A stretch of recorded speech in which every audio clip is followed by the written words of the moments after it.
Hi అండి, I'm doctor Vikrant Reddy, consultant paediatrician at Sriram multi speciality hospital Adoni. ఈరోజు మనం పురిటి పిల్లల్లో ప్రాపర్ క్లాతింగ్ అండ్ దాని ఇంపార్టెన్స్ గురించి డిస్కస్ చేసుకుందాం.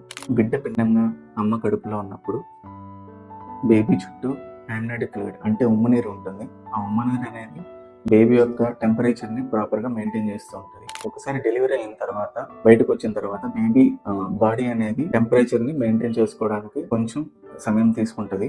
సో బేబీ బయట ఎన్విరాన్మెంటల్ కండిషన్స్కి అడ్జస్ట్ అయ్యేలోపు మనం తీసుకోవాల్సిన జాగ్రత్తలు: ప్రాపర్ క్లాతింగ్ అంటే బేబీని కరెక్ట్గా ర్యాప్ చేసుకొని పెట్టుకోవాలి.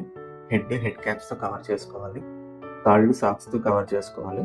2, ఫీడింగ్, ఎక్స్క్లూజివ్ బ్రెస్ట్ ఫీడింగ్. పురిటి పిల్లల్లో అమ్మ పాలు చాలా శ్రేష్టమైనవి. తక్కువ మోతాదులో వచ్చినా కూడా అమ్మ పాలనే తాగించాలి. 3, skin to skin contact with mother. దీనివల్ల బేబీకి మదర్తో ఎమోషనల్ బాండ్ పెరుగుతుంది, రోగనిరోధక శక్తి పెరుగుతుంది, ప్రాపర్ టెంపరేచర్ మెయింటైన్ అవుతుంది. ప్రాపర్ టెంపరేచర్ మెయింటైన్ చేయలేని సమయంలో బేబీస్ వెయిట్ లాస్ అయ్యే ఛాన్స్ ఉంటుంది.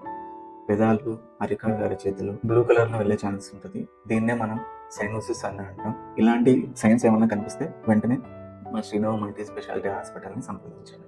Thank you.